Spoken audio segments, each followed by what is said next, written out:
There we go. All right, we're live. We're ready to roll. Again, if you haven't introduced yourself in the chat, feel free to do so. You can throw your name and where you're watching from in there. We'd love to say hi.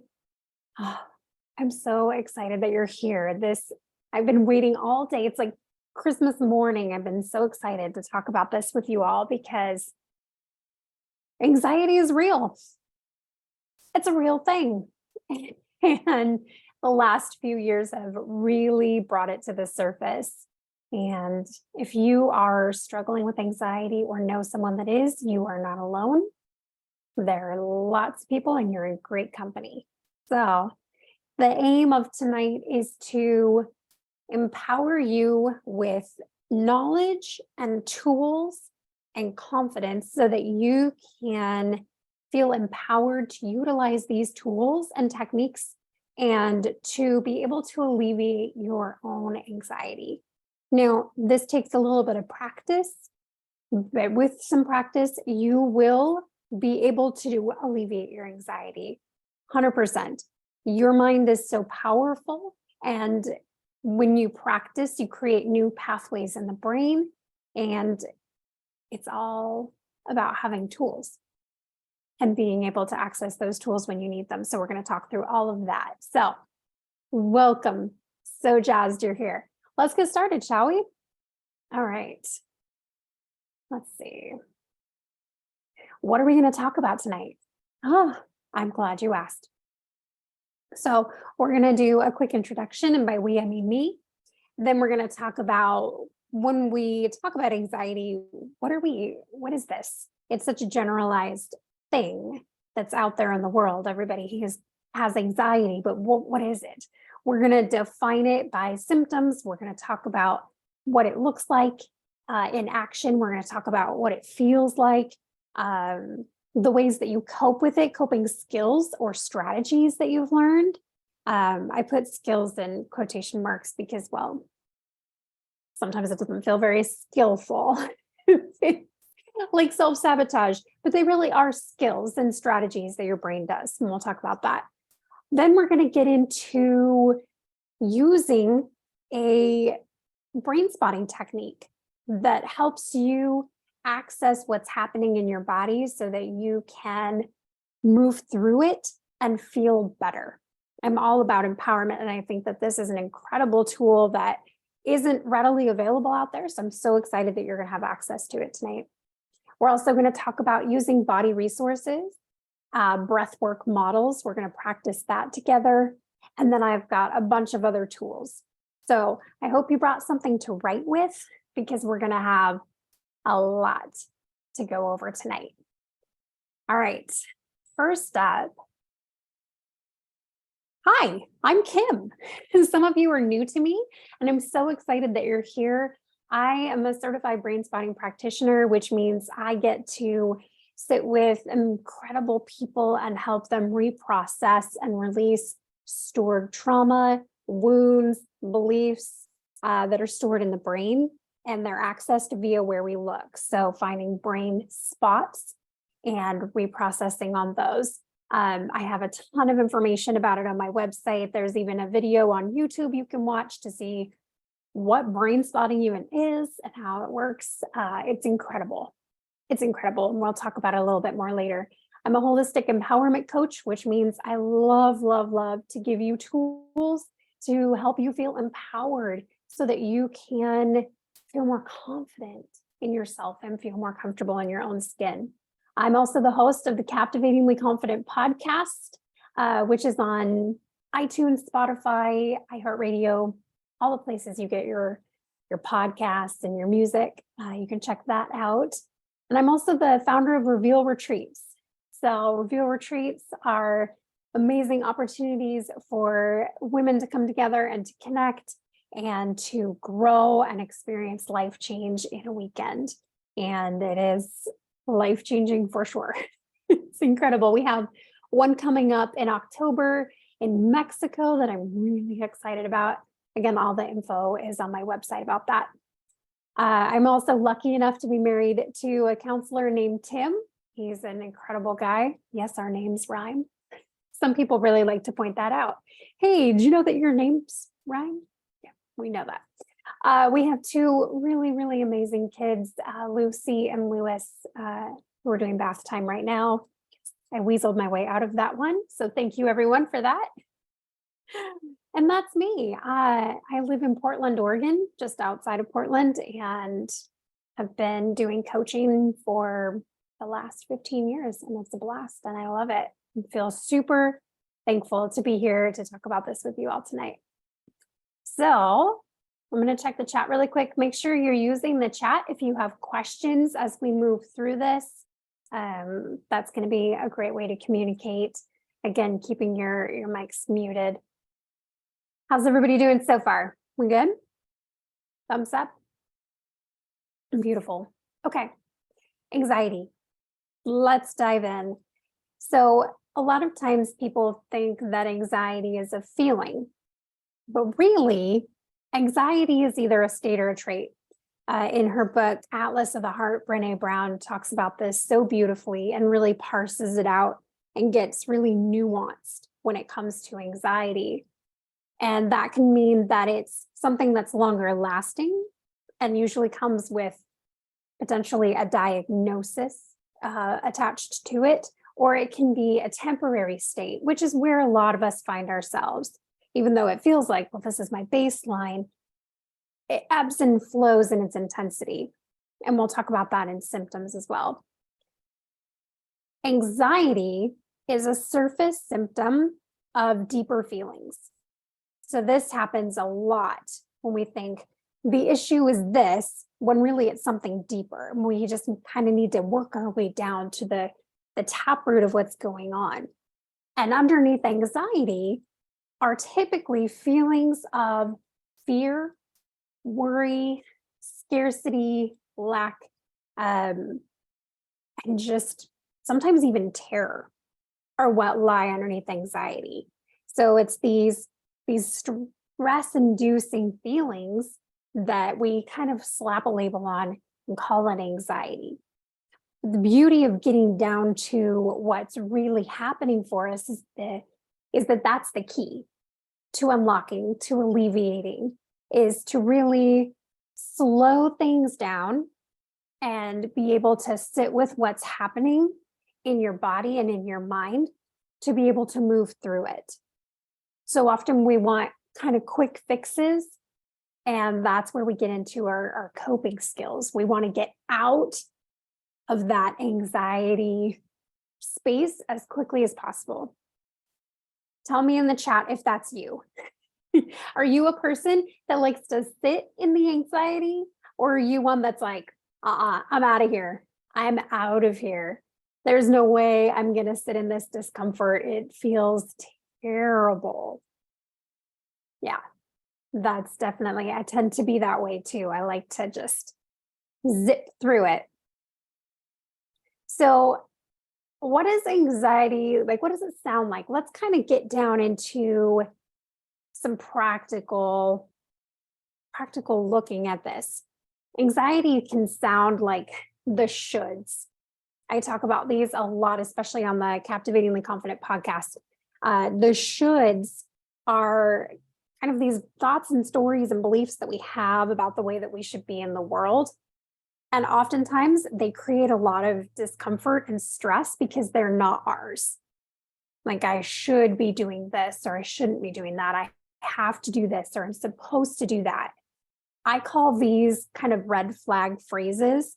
So whenever you find yourself shooting on yourself, taking a second and saying, wait a second, what do I really want to do here? What do I really need here? These are beautiful questions to ask. Some other ways that it sounds, if only, I wish I had, or I can't. Can't is a tough one. That one I find that's a big one that really pushes these feelings of scarcity and worry. Like, I don't know how I'm going to do this. I can't do this. And once we hit can't, then we really start to spiral because we just feel powerless. And that can leave us scrambling. Another one is, I'm fine. It's fine. Does anybody ever use this one? I like to quote the Italian Job whenever a client says, I'm fine, it's fine. Does anybody know this quote? If you do, you should type it in the chat and we'll see if anybody knows it. Mark Wahlberg, I just love Mark Wahlberg. He's talking to Kiefer Sutherland. No, Donald Sutherland is the actor. And he says that FINE stands for freaked out, insecure, neurotic, and emotional, which seems to go with anxiety pretty well. Another one is what if. Oh, that's when we get forward thinking and we get too far ahead, which also ramps up that anxious feeling because we're looking too far ahead. And then we're trying to figure out how we're going to do it, and we don't know. So we go into like, well, what if this happens, or what if that, or what if, trying to control what we can't. Another one is, I don't know. I don't know what to do next. I don't know how I'm going to do this. I don't know how to help myself, how to help other people. I don't know. That's another big one. Are there any that you would add to this list? I'm really curious. If there's any that you're like, oh, I always say this when I feel anxious. And again, you can use the chat to share. So some symptoms and signs of anxiety. I have a whole long list here. I'm not going to read through the entire thing, but you can take a second and scan this. Tell me in the chat if any of these really resonate with you. If there's ones that you're like, oh, for sure, irritability, 100%. That's mine. I get so crabby. I'm like my toddler. We kind of match sometimes when we get into our irritable states. Another one that's not as commonly known is being easily fatigued. It's exhausting managing feelings of fear and worry. That's exhausting. Another one is body responses. So like headaches, muscle aches, stomach aches, migraines, any unexplained pains. Back pain is a big one, shoulder pain, having trouble sleeping, maybe having trouble falling asleep, staying asleep. That's another one. Okay. Anxiety looks like, let's look at it kind of physically, like what does this look like for us? Anxiety looks like excessive planning. So my Enneagram type 6ers right here, they're incredible people to have on a trip or when you're planning an event or doing something, because they think of everything and they have plans for this and exit strategies here. That's Enneagram 6. Compulsion for preparedness, same thing.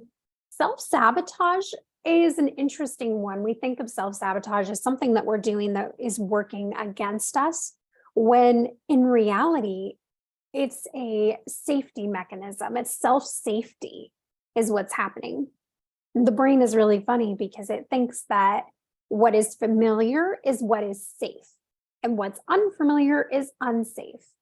And so the brain will do what's familiar every time versus something that's new, which is why it feels so tricky to put in new habits or to change a way of thinking or to see things different sometimes. It can feel that way because the brain is choosing that. I heard somebody say the other day that the brain will choose a familiar hell over an unfamiliar heaven anytime. And so it takes some tools like we're going to talk about tonight to create space for that in the nervous system for your brain to go, oh, okay, new is not scary, new is okay. Avoidance, procrastination, making lists, overthinking. Any overthinkers in here? Overanalyzers? Yeah. People pleasing. That's it. We could do a whole class just on people pleasing. Food issues, body image struggles, lack of inner peace. I mean, we could put so many things on this list. That's kind of what it looks like. And here's how we cope with it. And this is what I want to know. I want to know how you cope with anxiety. What skills or strategies or tools do you utilize, for good or for not good, to cope with these feelings. So take a sec if you're feeling brave and you want to share in the chat, or you can send it just to me, because I am so curious what, I'm going to set that over there, what your coping skills look like. So again, self-sabotage, we talked about that. Emotional eating, this is a really big one that I think a lot of people feel touched by. This can be just a lot of snacking. This can look like binging and then purging, or just binging on food, eating when you're not hungry, distracted eating. Do you ever do this where you've got like your phone here and you're doing this number? Yeah, said without judgment, because I fall into this too sometimes. Just we check out. We do what's called dissociating, where we just kind of boop, I'm out, because it can just feel like so much. Sleeping, numbing, drinking, yeah, spending, right? Spending is a big one. This is a big one. Do you ever just kind of scroll like Amazon or Facebook Marketplace? Maybe you put stuff in your cart, maybe you buy it, maybe you don't, maybe you buy a bunch of stuff and then return a bunch of stuff. These are all ways that we avoid. And these are all ways that we kind of try to distance ourselves from the discomfort in our bodies that's telling us that we're worried about something, we're scared, we need comfort, but we're looking in the wrong places for the comfort. Saying yes, this is another big one. It's kind of counterintuitive, and it feels like self-sabotage because you're already feeling kind of overwhelmed or whelmed, and then you say yes to more. You have a really hard time saying no. That can be another coping skill. So does anybody have any to add to that? We got spending for sure. Yeah. My favorite is dissociation. I love to just like check out. Do you ever, maybe you're eating food and maybe you just look at the window or the wall and you just do this number? And you just zone out. This was the big one in my family growing up. My dad would do that a lot. And I also can be found to do that. Okay. Here we go. So now that we know what it is that we're talking about anxiety, right? We're not talking about like a generalized anxiety disorder, like a state of being. We're talking trait. We're talking about kind of that flux state that happens when we are just feeling too many things in our body, and our mind is just kind of spiraling. And so I'm gonna teach you how to alleviate that with this beautiful method. So here we go. Where you look affects how you feel. This is the hallmark phrase of brain spotting. Dr. David Grand, who founded brain spotting about 20 years ago, uses this phrase all the time, because what happens is when we're activated around a specific wound or trauma or belief, our brains, incredible brains, actually change where we look when we're talking about it or when we're experiencing it. Have you ever had maybe a heated conversation with your partner or a friend or a coworker or just anybody, and you notice that as they're talking, they're not looking at you? All of a sudden, maybe they're looking off to the side, but they're still talking, or they're looking around a lot. Their brain is looking for their brain spot. It's wild. Start watching people when you talk to them, and you'll see sometimes when they land on a brain spot, they'll do some blinking or maybe some twitching. The body has these physiological cues or tells of when it's on a brain spot. Now, the person is unaware of these because they're subconscious, but you can see them. So it's kind of a neat like party trick. Be like, hey, let me show you something really cool. Or that's just me, and I find it fascinating. So what we're going to do is we're going to practice this a little bit together so that you can get a feel for how this works. So I'm going to talk you through it, then we're going to practice it, and then we're going to do it again. So the first thing is to identify body sensations. So when we have thoughts, the thoughts create feelings and we have an emotional response, meaning we actually feel in our body. So what we're going to do right now is we're going to use a positive feeling. So I want you to think about your favorite food, and then type it in the chat for me if you feel like sharing. What is something that you just get, so excited about the possibility of eating? Maybe it's pizza, or it's ice cream, or birthday cake. For me, it's donuts. I love donuts, cake donuts with the sprinkles, rainbow sprinkles on top. I mean, it can be any color sprinkles, but I prefer the rainbow. But that's my thing. When I think about it, I notice that my mouth starts to water and I can feel kind of some butterflies in my stomach. So as you're thinking about your favorite food, take a second and notice if there's any physical response that you're having. Maybe you can almost taste it or you can smell it. You got it? Okay, so now here's what we're going to do. Once you've got that sensation in your body, and if you're having trouble connecting to it, that's okay too. Well, you can still play. Don't worry. If you want to, you could also think about your favorite song, or maybe a favorite person, or favorite movie, anything that's kind of a favorite or something that brings you joy or pleasure if food isn't doing it for you. And just notice what happens in your body. Maybe take a breath.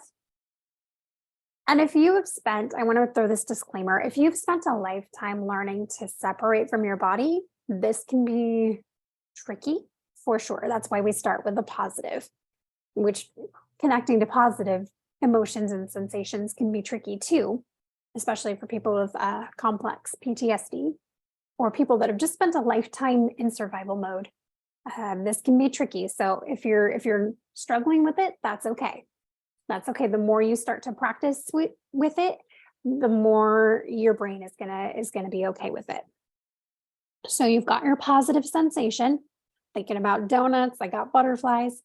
Now what you're gonna do as you notice that sensation is you're just gonna turn and look over to your right.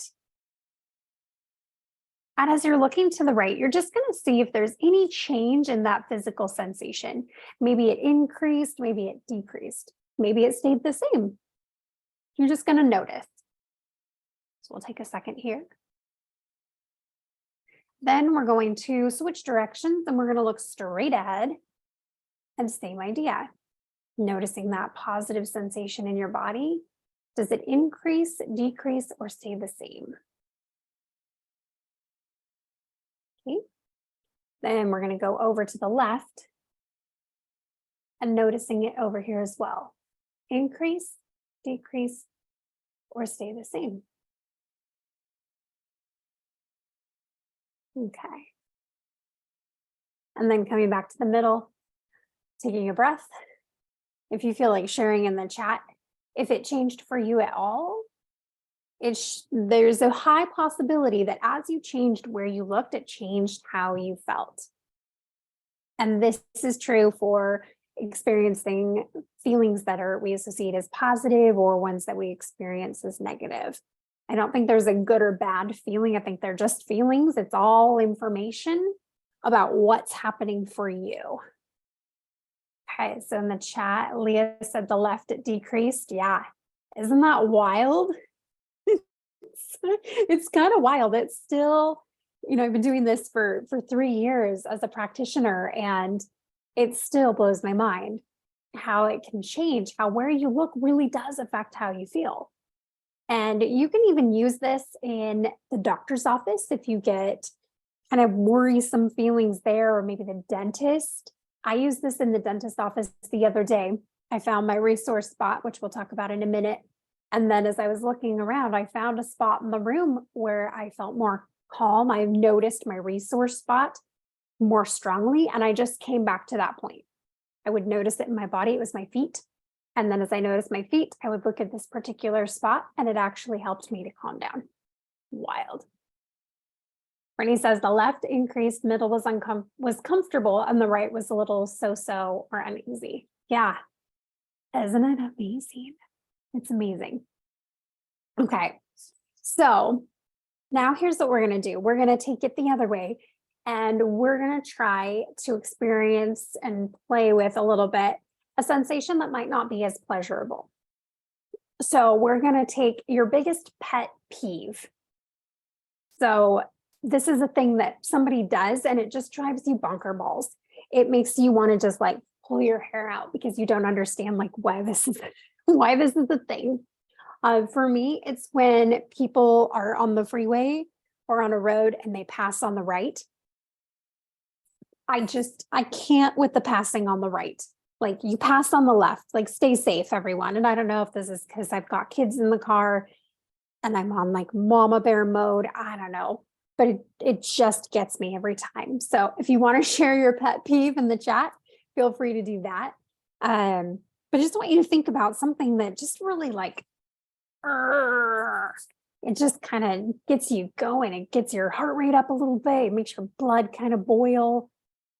Just see what comes up for you.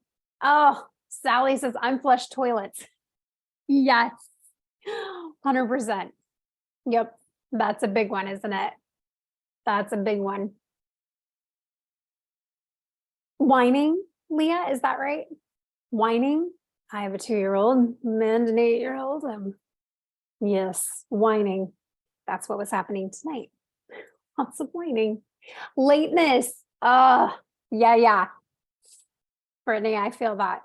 Clean clothes on the floor. Oh, Tracy. Yes. Clean clothes on the floor. They don't belong on the floor. All right. So really take in how you feel about this. Lateness, unflushed toilet, clothes on the floor, whining. Just really notice that in your body. And we're going to do the same thing. So before we go over to the right, what I want you to do is take an inventory of the sensation that you feel. Maybe it's pressure in your chest. Maybe your shoulders have creeped up. Maybe you're clenching your fists a little bit or you're squeezing your butt, which is a common stress reaction, by the way, which causes lots of different problems, but that's another class. So I want you to take a little survey in your body right now, and you're going to place those sensations on a scale of 0 to 10. And why we're doing that is because we're going to see if it fluctuates at all. So you're going to assign it kind of a number value. Like I feel the tension in my shoulders at like a 6 out of 10, 10 being the most intense.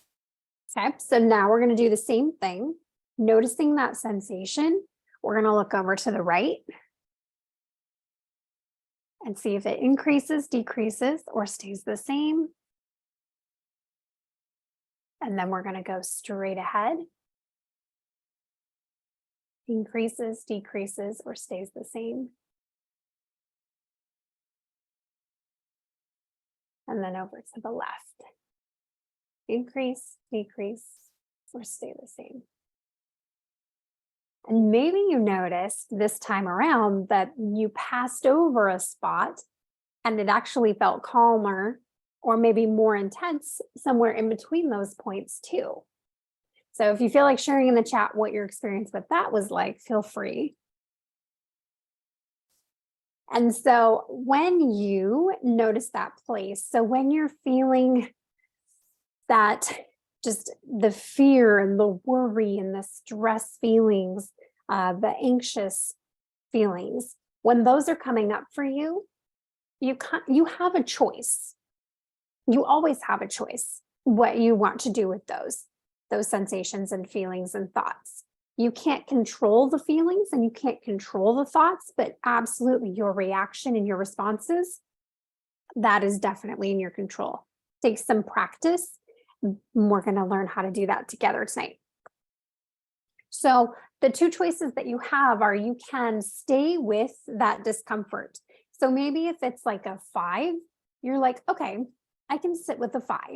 I can stay with that. I can notice what's happening in my body and I can breathe into it and I can get curious about it. A lot of times when we have negative sensations or emotions, our first reaction is like, those are bad, get them out. Don't want them here. When really the key to unlocking these sensations and feelings is to get curious about them. I notice that drivers that pass on the right really gets under my skin. It really makes driving hard for me, especially on the freeway. And that's a problem because I want to be able to drive on the freeway with no problem. I don't want to be thinking about this or experiencing this. So I can get curious about my experience. So if my spot is over here to the right and I notice that my 5 goes up to a 6 or a 7, I can sit with that and I can breathe and I can notice it. And as I notice it, I can get curious. Okay, what? I know these feelings won't last forever. They're a little intense right now, but I know they're not going to last. Wonder why these are here. And then we can start to ask ourselves some questions. Why does this bother me? And here's a secret like therapy insider trick for you. 3s. There's something really wild about 3. And so when you are getting curious, it's usually the 3rd time you ask yourself. So if I'm asking myself, why do these drivers on the road, why do they bother me so much? I can ask myself why and come up with my answer. Well, because they're not being safe. Okay, well, why does that bother me? Well, because it puts my kids in danger, it puts me in danger. Okay, well, why does that bother me? Because I'm really protective of my kids and I can't control other people. Oh, got it. I have a lack of control, which is causing these sensations. Okay, well, I'm feeling out of control. I'm feeling a loss of control. What can I control? How can I shift that for myself? Well, I can control how I respond. So as the person's passing me on the right, I can wave. Hey, thanks for doing that. Thanks, good job. Hang in there. You have somewhere to be, obviously, and you go right ahead. And it can be as simple as that.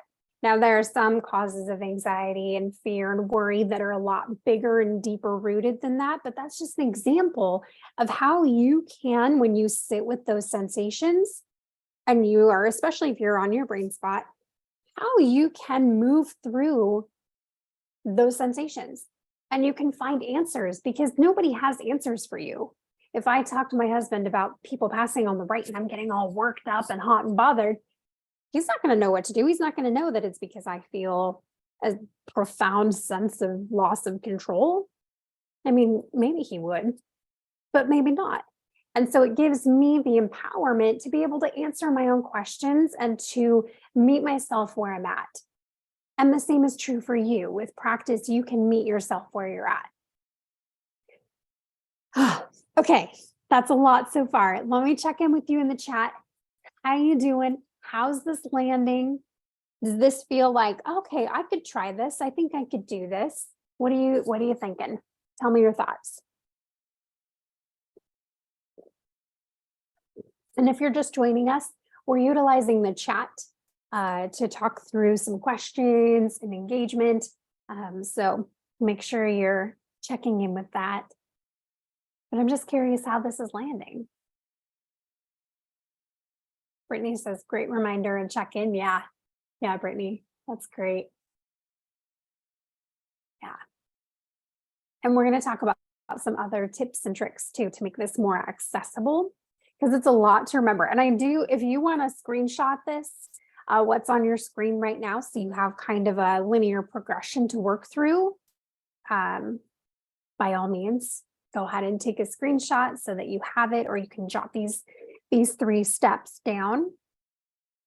And then when you're coming to the end of your sensations, they're decreasing, you're feeling a little bit more grounded, you have some more clarity as to what's causing the anger or the frustration or the anxious feelings, then you can check back in with the original sensations. So my shoulders were at a 5. Now that I have my kind of clarity moment, shoulders are at a 0. Maybe they're at a 1. Maybe, because I know now what's happening for me. And maybe there's some trauma around loss of control or cars, maybe. And this is where having a brain spotting practitioner is amazing, because they can help you kind of sort through and sift through what's coming up for you. But I really believe that this is empowering stuff right here. And when you put it into practice, it works. Promise. Okay. So that is the kind of the brain spotting technique that you can use. Now we're going to talk about body resources. So body resources are fantastic because you always have them with you. You always have your body. So what happens sometimes when we dissociate, or maybe our nervous system gets flicked on and we go into parasympathetic and we go into fight, flight, fawn, freeze, it can be really hard to stay in your body, because your body is a place of a lot of sensations. Does anybody ever feel this? That when you get a lot of like feelings that you're just kind of like, well, peace out. And you just kind of leave your body, you detach from your body. That happens for sure. So coming back to your body is an incredible thing for anxiety, especially for anxiety attacks and panic attacks. Using your body as a touch point can really bring that intensity down and can help you ground a lot faster. So what we're going to do is we're going to find a resource spot right now. So I want you to maybe put your feet on the floor. If you're sitting on your feet, maybe kind of just shuffle your body around for a second. Take a deep breath. That feels okay. And then starting at the top of your head, you don't have to put your hand here. This is just visual effect for you. Putting your hand on the top of your head, like I am doing or not, you can start to scan your body, just working your way down all the way, nice and slow, working down towards your feet. And you're just noticing if there's a place in your body that feels grounded, neutral, or calm. And if it's none of those things, other words can be heavy, connected, resourced, even kind of maybe that's a word that describes it. You see, a lot of times people will use feet or seat. So your booty or your feet, those seem to be really common places. If you want to share in the chat where you found your resource, that would be amazing. For me right now, my legs are crossed. I know I told you to put your feet on the floor, but I'm cheating. But my ankles, I can really feel my ankles. They feel heavy and connected. I feel really neutral there. Good spot. So I want you to just notice that spot. And just see how it feels, just to notice it for a second. Just to take a pause and notice that you are connected, you're supported, that you can feel grounded in your body. And these are always here for you. So then what you can do is you can practice our brain spotting technique. So looking over to the right as you notice that grounding spot in your body. Looking right. Increase, decrease, or stay the same. Looking straight ahead. Maybe it feels stronger over here. Maybe it feels less noticeable. And then over to the left. Just seeing where you notice that the strongest. You can also find what's called a gaze spot. And this is where you look around the room. It can be on the screen or it can be in your room somewhere, whatever space you're in. And just seeing if there's a spot that your eyes are drawn to where maybe that grounded, neutral, calm feeling feels a little bit more noticeable. And like I said, this is great for situations where maybe you're feeling worried or stressed or irritated. This is a great way to help yourself calm down, is to find a resource spot in your body and then see where it feels a little bit more noticeable. This is also a great place to ask yourself those questions from last slide. Why does this feeling bother me, or what's coming up for me? I'm really curious about this anxious feeling that I have. And so maybe it feels too much to sit with the intensity of it. So I need something a little bit more grounded or calm to help me process and ask myself some questions and breathe into it. So this is the other alternative. So you can go from, we call it an activation place, so noticing uncomfortable sensations, or you can ask yourself questions from a resource place, a place that feels a little bit calmer and neutral. Pretty cool, huh? You always have this, and this works really great for kids as well. I use this with my son, and it's wonderful. One time he locked himself, well, he didn't lock himself in the car. We had child locks on the car, and I ran inside to get something, and the door closed. And when I came back out, he was distraught because he thought that he was going to be stuck in the car forever. He was like 6, I think, at this time. And for weeks, he would ask me, Mommy, do you have the keys? Do you have the keys to the car? Mommy, do you have the keys? Is the door locked? Is the door open? Like, he was just preoccupied. He felt really anxious about it. And so I was able to use this technique with him. And I actually, in brain spotting, often will use a pointer to help people find their spots, but he was able to find a resource spot and his brain spot and just look at it. And kids are so resilient and they're so fast. And it took maybe 2 minutes. And then he was like, oh, I think I feel better. And then we never had a problem with it again.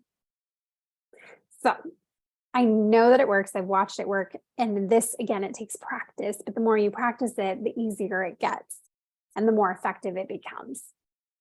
Any questions so far about kind of scanning for your spot, body resource, asking yourself questions?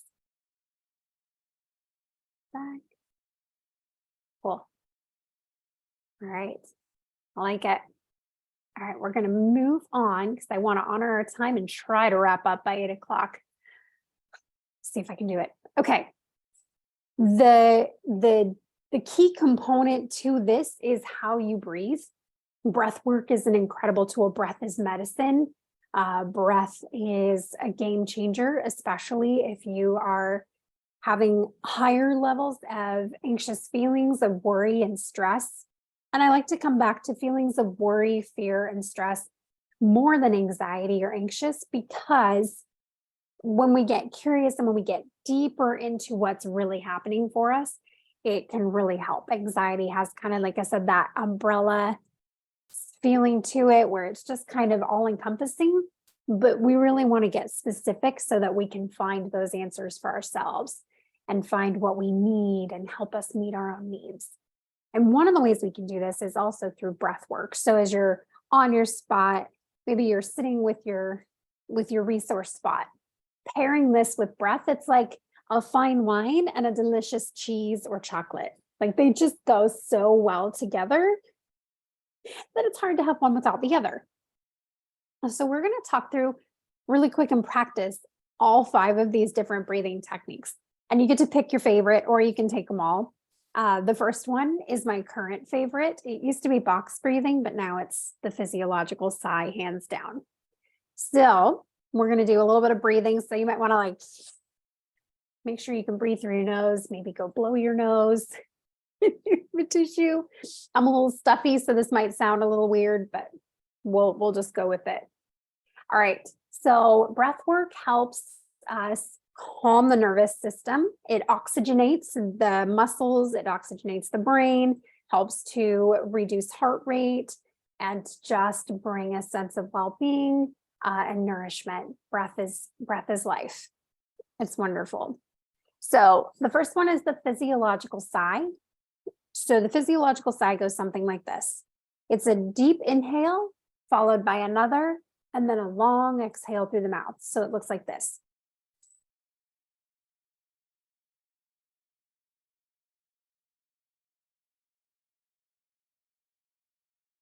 Okay, you ready to try it? Okay, here we go. So it's a nice nasal inhale and another And a long exhale.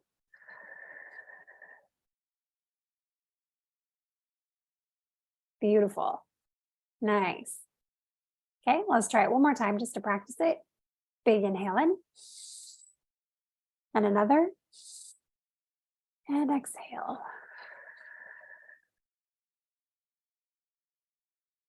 I love that one. That's actually a subconscious one. We will do this when we reach a certain like oxygen saturation point. The body will naturally kick in and do this.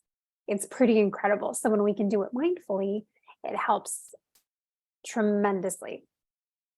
Okay, the next one is box breathing. Box breathing, we're literally going to make a box with the breath. Well, not literally, but you get what I'm saying. So we're going to inhale for the count of 4. So, and hold for 4. Exhale for 4. And hold for 4. And this one, this one's a little dependent on your nervous system capacity. Sometimes there are forms of breath that do not feel good. And advice like just take a deep breath is actually counterproductive. So make sure you listen to your body as we're practicing these. And if there are any that do not feel good, you do not have to do them. And I invite you to take note of how uncomfortable those feel. So just throwing that out there. So we can try again. So we're going to inhale for the count of 4. Hold for 4. Exhale for 4. And hold for 4. Nice. That's box breathing. Another one is taking a shorter inhale and a longer exhale. I don't have a fancy name for this one, so it's just short inhale, longer exhale. Okay. Okay, the next one is alternating nostril breathing. So this one's really cool. Yoga for Adrienne, if you've ever watched that on YouTube, she's incredible. And she goes through these last two, the alternating and the ujjayi.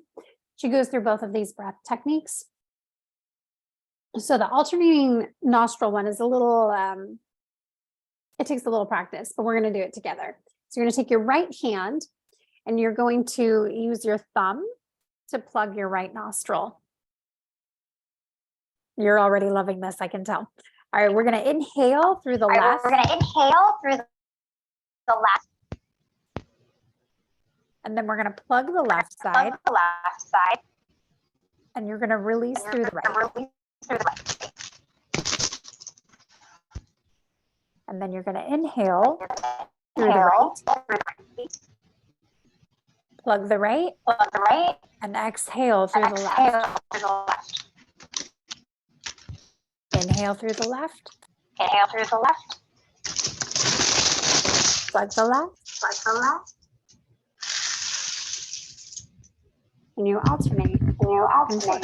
Back and forth. Isn't that lovely? I love that one. I love that one. If you have your microphone on, would you mind muting that for us? That would be awesome. Okay, thank you so much. We'll turn on mics in just a little bit. We're almost done. The last one is ujjayi breath, and this is a form of, I'm going to totally mess this up. Sanskrit, it's pranayama breath work. And ujjayi breathing is interesting because you sound like Darth Vader. So pull up that Star Wars knowledge in your head. If you haven't seen it, that's okay. Darth Vader has a really raspy breathing. And so that's what we're going to kind of mimic here. So hopefully you can hear it. So with your mouth closed, you're going to use kind of some heat and moisture in the back of your mouth to create kind of that sound. So it's like this.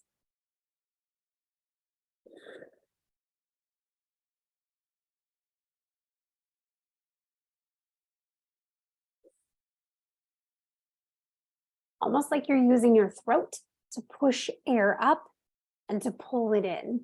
So let's give it another try. This one always makes me giggle just a little bit. Okay, here we go.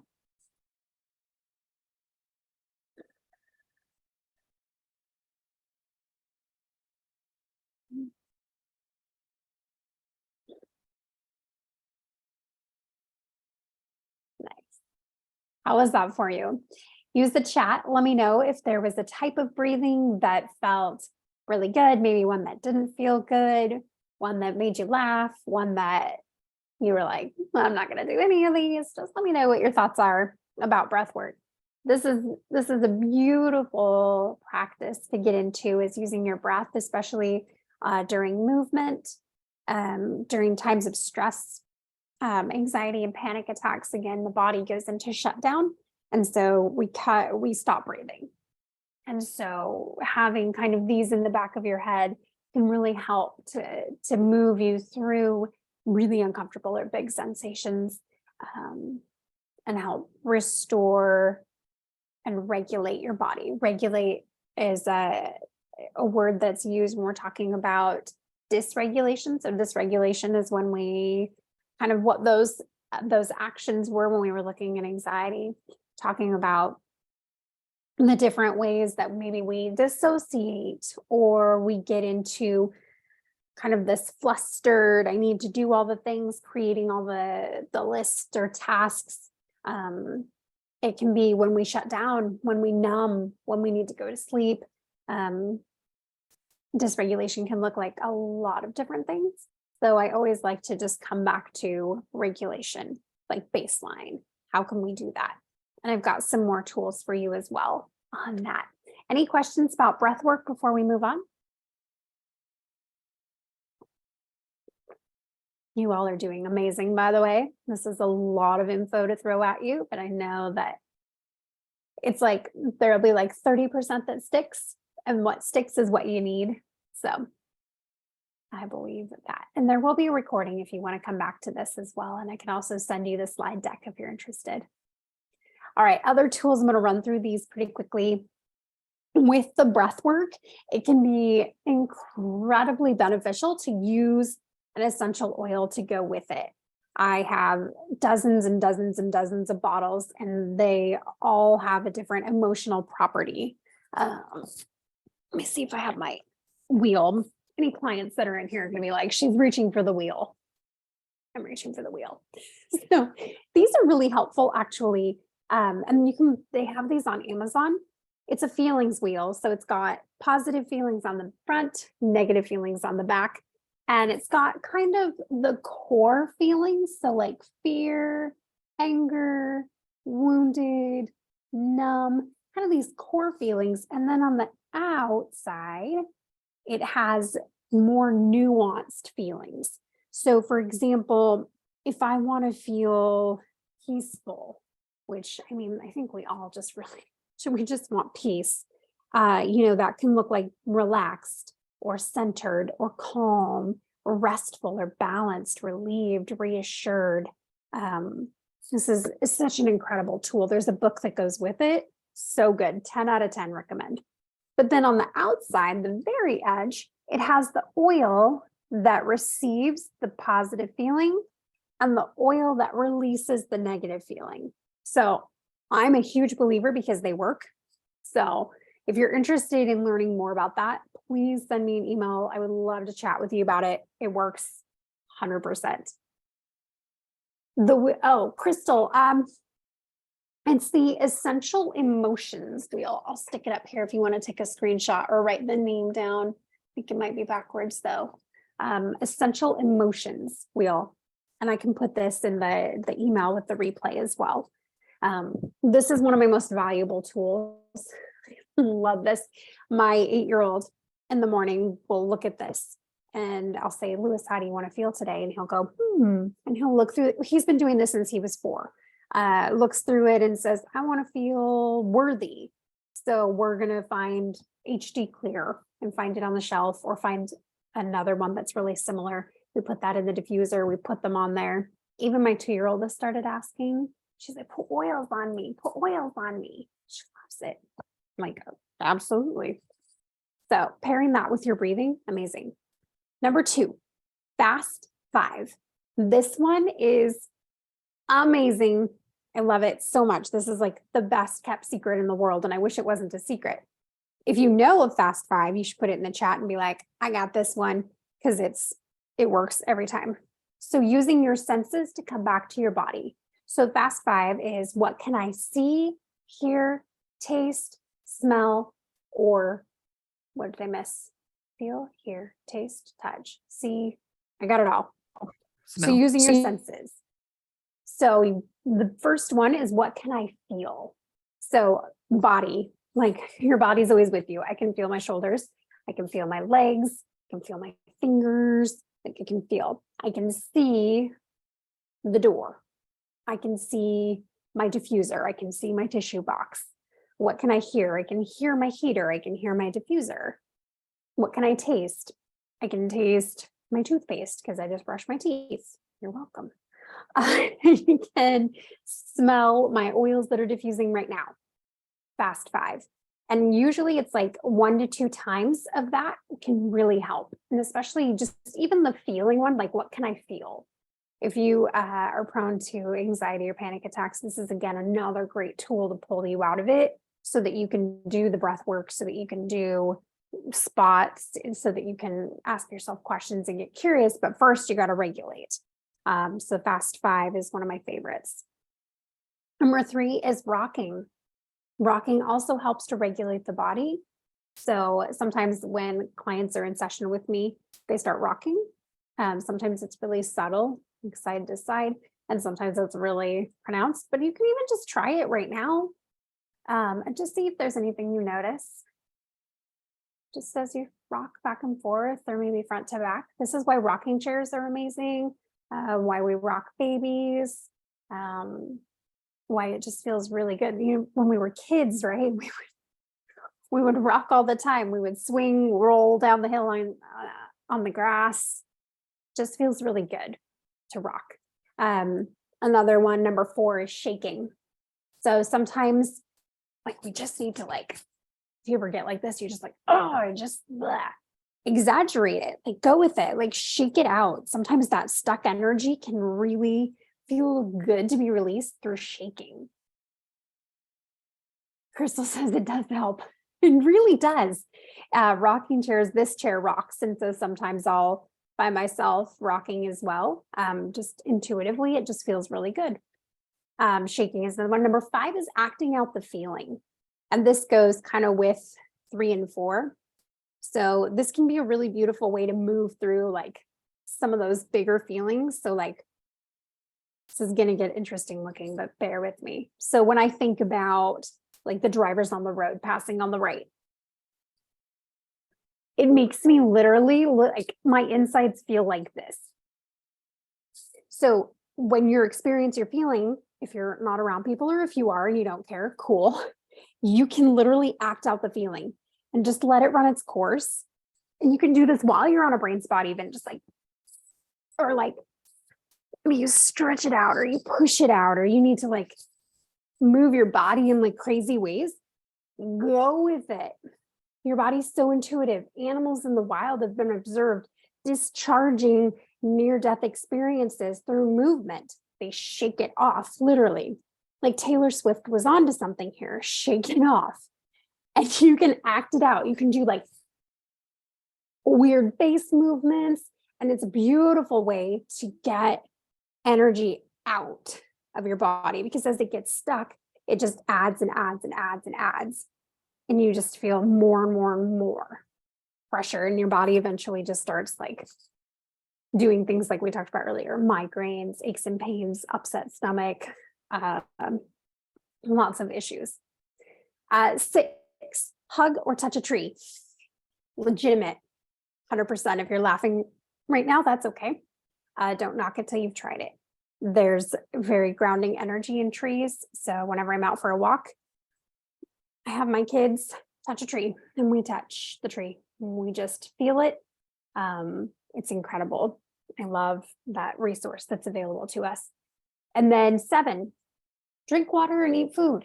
It is amazing how many problems can be solved by having a glass of water. It's amazing.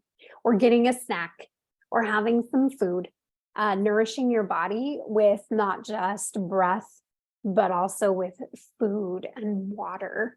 It's amazing. Dehydration acts out in wild ways.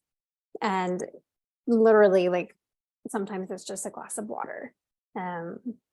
So that's another tool for you. And then number 8 is a power nap. Maybe you're just tired, not just, but maybe you're tired and your body needs a little shutdown. This is amazing. Just the power of a restorative nap. And even if you can't sleep, Andrew Huberman, who has the Huberman Lab podcast, was talking about deep rest, non-sleep. I think if anybody wants to correct me, you can. But it's basically like almost sleeping, but not sleeping. And it still has the same restorative powers that can really help your body regulate, ground, rest, and recover. The power of a nap not be said enough. But make sure it's 20 minutes max. If it's more than 20 minutes, then you run into circadian rhythm issues and it can be harder to go to sleep at night. So keeping it right about 20 minutes. Okay, any questions about tools so far? Acting out the feeling, making funny faces, fast 5. If you can, screenshot this or write it down. These are so helpful. And the more tools you have to draw from, the more successful you'll be.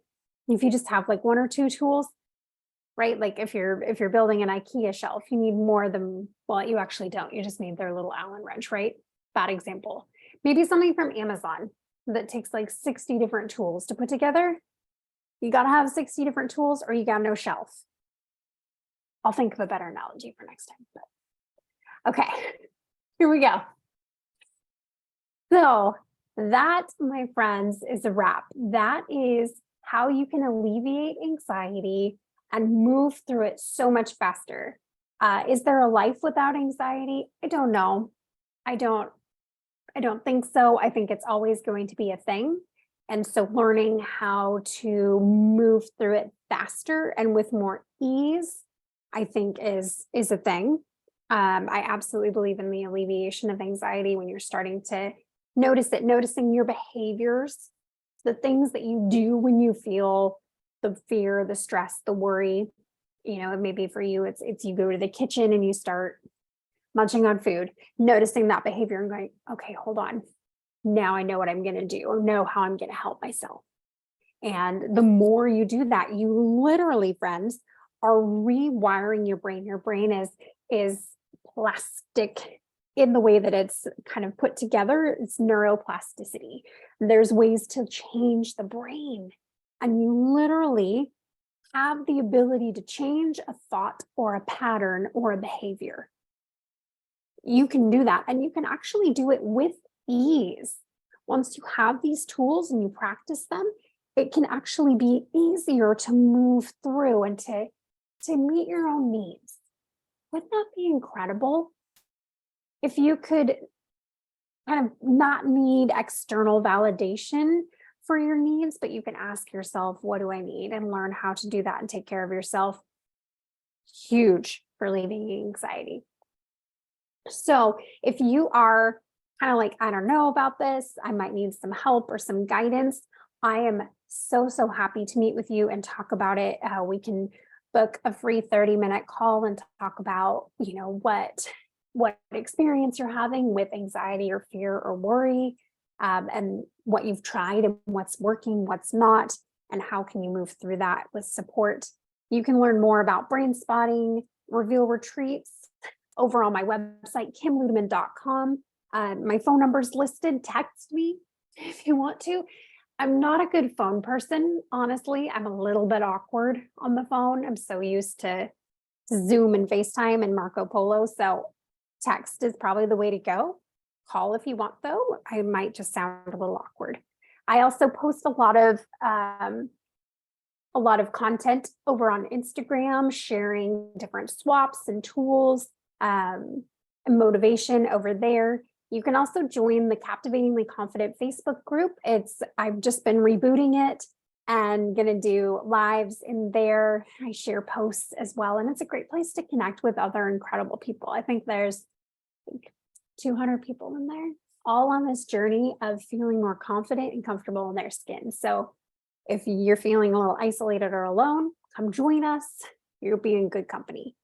And last, there's the Captivatingly Confident podcast, as I talked about earlier, 124 episodes, all under an hour, most under an hour. I try to keep them as short as possible, but all about tools and tips and real talk about what it looks like to be captivatingly confident, to feel comfortable in your own skin, peaceful in your own brain, and to be able to have control and empowerment over your interaction with the world and with yourself. I think that there's no better aspiration, because as we grow and as we shift and change, we can't help but affect change in people around us as well. That's not our goal, but it's a beautiful byproduct. May not always look like what we want it to, so we can't change other people. But it is amazing to see how the ripple effect of healing works.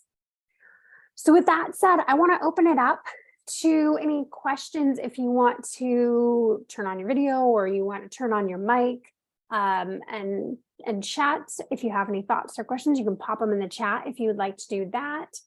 And we'll just kind of take a few minutes to do that. 8:12. I tried so hard. Oh, beautiful. Okay. Anybody? I answered all your questions. Amazing. Love it. Okay, well, if you're percolating on this and you're like, oh, wait a second, Kim, I have this question. Seriously, email is probably the easiest and the best way so it doesn't get missed. Text me, find me on Instagram, send me a DM, whatever method works best for you.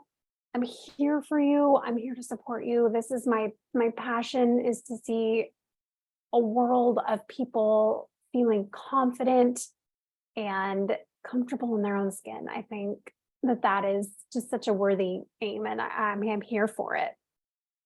Crystal asks, what kind of essential oils do we use? I use doTERRA. There are many brands out there. That's just the one that I have found to be the most ethical, the one that's most supportive of supporting the farmers that create the plants for the oils. And it looks like doTERRA. Let's put my bottle out. So it looks like the light. Looks like doTERRA, but doTERRA of the earth. And if you have questions about it, I'm so happy to talk oils. I just love them so much. I'll buy you some with my discount. I love it.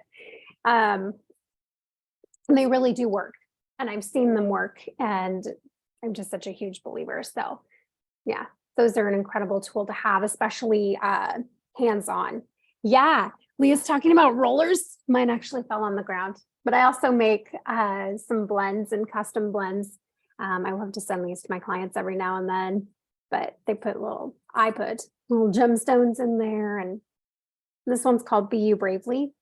And it's a mix of geranium, peppermint, ylang ylang, wild orange, grapefruit.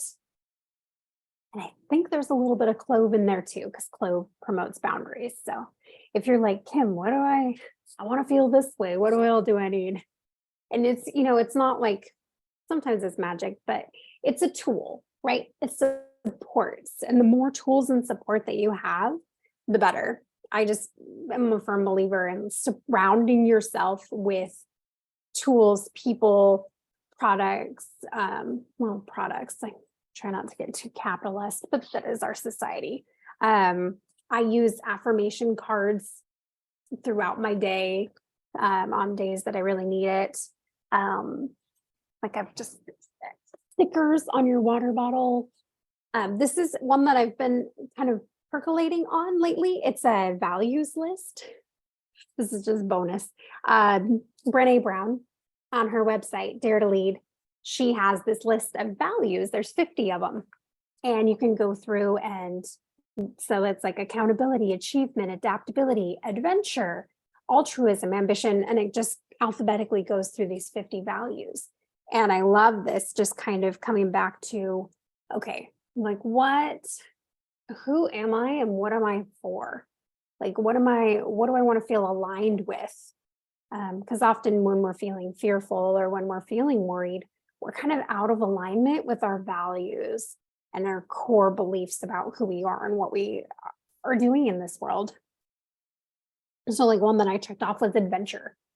I know that adventure is a huge value to me. And when I'm not engaging with that regularly, I get out of alignment. So that's a tool as well, just constantly surrounding yourself with places and spaces and tools that are promoting you and the way you want to feel. So there's the bonus for that. Any other questions before we wrap up for tonight? You all are amazing. Thanks for hanging in there. I know that was a lot. But I'm so glad that you were here, that you took this time for yourself tonight. Oh, you're wonderful. I'm going to send out a copy of the slide deck, the replay, and anything else that you guys ask for, I will send your way. So be on the lookout for that. And, oh, Crystal said, what are rollers? Roller bottles of essential oils. So you can put a carrier oil. So like this is fractionated coconut oil or liquid coconut oil. And then you can put essential oils in here and you can make your own blends. So this one supports different oils are aligned with different emotions. So that's kind of how that works. But these are an easy thing to make once you have kind of a group of oils for yourself, or let me know if you want one, and I'm happy to talk about that too. Great question. Love it. All right, everyone. Perfect. I'm going to go say goodnight to my kiddo. Thank you all so much for being here. This was lovely. I hope it was helpful. If you have a minute and you want to send me some feedback about what was helpful for you or what you want to learn more about, that would be incredible. Your feedback helps me grow and helps me pivot and make content that is helpful for everyone else too. So I love feedback. Give it to me for sure. All right. May you rest well tonight, feeling more calm and comfortable and confident in your ability to take care of yourself. And may you have the best week available to you. And I will see you soon. Good night, everyone.